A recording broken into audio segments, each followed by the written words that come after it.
तो कर्दम मुनि ने कहा महाराज पत्नी चाहिए नारी नहीं। तब उनका विवाह महाराज मनु की पुत्री देवहूति के साथ होना निश्चित हुआ।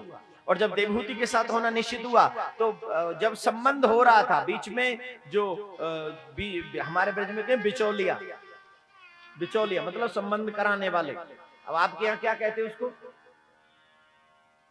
जो लड़की वाले की भी बात सुन लेता है, लड़के वाले की भी बात सुनता है, लड़की वाले की जो छोटी बात होती है उसे बड़ा करके वही बोलता है, और लड़के वाले की भी जो छोटी बात होती है उसे भी बड़ा करके वही बोलता है। बीच वाला जो होता है ना वो ये काम करता है। जो बुरी बुरी बातें होती हैं उन्हें बेड के पीछे फेंक देता है, और जो अच्छी अच्छी बातें होती है उनको सबको फ्रंट पे लाके मेज पे सजा देता है। बेटा बहुत कमाता है लेकिन किससे कमाता है वो नहीं बताना चाहता। बेटी बहुत अच्छे काम करती है, ये बहुत अच्छी बात है, लेकिन बेटी और क्या क्या करती है वो नहीं बताता। उसके माँ बाप बहुत अच्छे हैं, चलो खैर वो छोड़ो। बीच वाले ऐसे तो उसको हमारे यहाँ बोलते बिचौलिया। और बिचौलिए का काम जो किया नारद जी महाराज ने। नारद जी तो वैसे बिचौलिया है, परमात्मा के और जीव के बीच के मिलाने वाले बिचौलिया। बीच का काम वही करते देवऋषि जीव को और ईश्वर को मिलाने का काम हमेशा संत करते, हमेशा गुरु करते। जो किसी को मिला दे वो सम्माननीय, वो वंदनीय, चाहे वो संसारिक तौर पर हो चाहे वो आध्यात्मिक परमात्मिक तौर पर हो। जो मिला दे ना किसी को वो वाकई वंदनीय है। तो देवहूति जी का विवाह जब होना निश्चित हुआ तो कर्दम मुनि ने एक शर्त रखी। देवहूति, महाराज मनु, रानी शत्रुपा और देवर्षि नारद चारों के चारों ऋषि के आश्रम में पहुंचे। देवहूति भी साथ में। कर्दम मुनि के आश्रम में पहुंचे और आश्रम में जब पहुंचे तो कर्दम मुनि ने कहा कहो महाराज कैसे पधारे। महाराज मनु बोले उससे पहले नारद जी बोल उठे महाराज सुनो, इनकी एक सुंदर कन्या है, वो चाहते हैं कि उनका विवाह आपके साथ हो जाए। बोले ठीक है कोई बात नहीं कर लेंगे, लेकिन एक शर्त है हमारी। बोले क्या? कि हम विवाह तो कर लेंगे परंतु शर्त इतनी है पहली संतान होगी उसी समय हम गृहस्थ को छोड़ देंगे।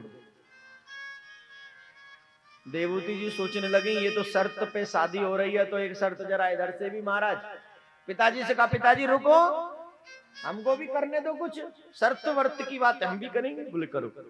बोले हे देव हे मुनि श्रेष्ठ, आपने शर्त रखी कि पहली संतान होते ही आप गृहस्थ छोड़ देंगे, लेकिन मेरी भी एक शर्त है, एक निवेदन, शर्त तो नहीं निवेदन है। बोले क्या? बोले पहली संतान अगर पुत्र हो तो, अगर पहली संतान पुत्र हो जाए तो आप बेशक घर छोड़कर चले जाएंगे, और अगर पुत्री हो तो नहीं, क्योंकि मुझे भी तो कोई सहारा चाहिए। पुत्री हो जाए तो पुत्री तो अपने ससुराल चली जाएगी, मैं किसके सहारे रहूंगी। प्रभु जी बोले ठीक यही मस्त।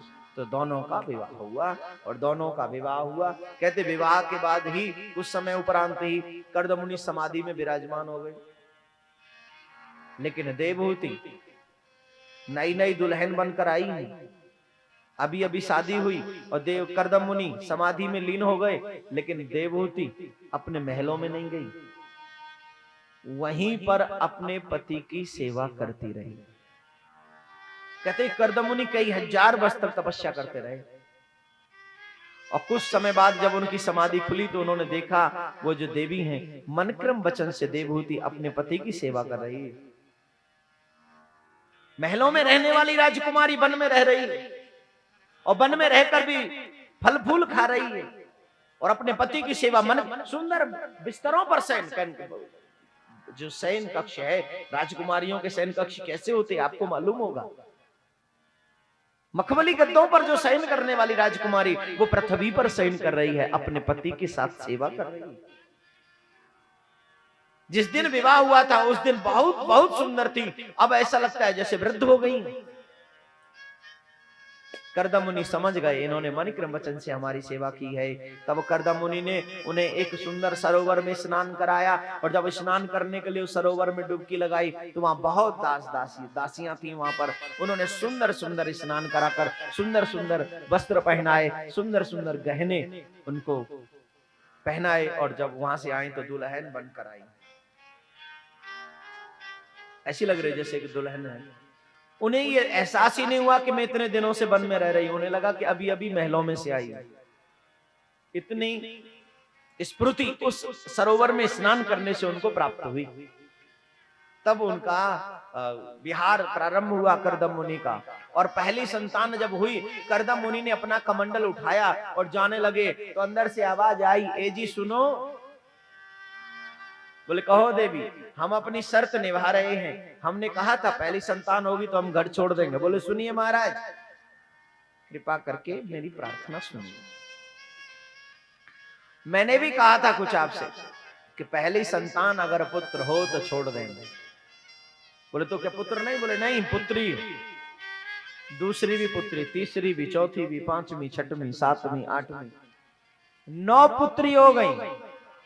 करदम मुनि बोले ओ भगवान जी, कहां फंसा दिया? आज के जमाने में किसी के घर 9 कन्या हो जाए तो जवाब दो, जवाब दो। अब कन्या बुरा न माने, मैं कन्याओं के लिए नहीं कर रहा, मैं तो पिताजियों से पूछ रहा हूं बस। आज के जमाने में ऐसा माहौल गंदा हो गया है, बेटी को बेटी, दामाद को बेटी भी देते हैं, धन भी देते हैं, सब कुछ देते हैं, उसके बावजूद भी दामादों के सर जो है ना, ये खोपड़ी हमेशा गर्म रहती। सब कुछ दे दो फिर भी, लेकिन माँ बाप तो हमेशा अपने बच्चे का भला चाहते हैं। और जिनकी खोपड़ी ना हो, सर में दिमाग ही ना, उनसे आप क्या कहोगे भाई? इन लोगों को तब पता चलता है जब इनके खुद के बेटी होती है, और जब बेटी खुद कष्ट पाती है, उस समय इन लोगों को प्रॉब्लम होती है। अपनी बेटी के लिए इतना दुख और दूसरी की बेटी के लिए कुछ भी नहीं। मैं निवेदन करूंगा सभी भाइयों से, अगर आप चाहते हो कि आपकी बेटी कभी दहेज की अग्नि में न जले, तो प्लीज जो आपके घर में किसी की बेटी आई है, आप उसे भी किसी के दहेज की अग्नि में मत जलाइए, क्योंकि अगर आपने किसी को जला दिया तो नंबर आपका भी आने वाला है। हम कैसे बुरे भाव रख सकते हैं अपने मन में? दूसरे की बेटी को दुख देंगे और खुद अपनी बहन के लिए, अपनी बेटी के लिए हम लोग चाहेंगे सुख मिल जाए। ये तो नामुमकिन विषय है, नामुमकिन बात है। मैं निवेदन करूंगा आप सबसे, जो कथा सुन रहे कम से कम उनसे तो कर ही रहा हूं, हमारे घर में जो बहू आवे उसे बहू मत मानिए, उसे बेटी मानिए। सास ससुर के लिए कह रहा हूं, पति के लिए नहीं कह रहा हूं। पति अलग विषय। पति को भी चाहिए कि जब पत्नी हमारे पास आवे, हमारे घर में आवे, तो पत्नी का पूर्ण रूपेण ख्याल रखे। क्योंकि अगर हम अपनी पत्नी को दुख देंगे तो हमारी भी बहन या हमारी भी बेटी किसी के घर में दुख पाएगी, वो कभी सुख नहीं पा सकती। ये निश्चित बात है। जो बोओगे वही मिलेगा। अगर कांटे बोओगे तो तुम्हें भी कांटे मिलेंगे, फूल बोओगे तो फूल मिलेंगे। अरे साहब, दहेज क्यों मांगते हो? जिसने अपनी बेटी तुम्हें दे दी हो वो और क्या नहीं दे सकता है?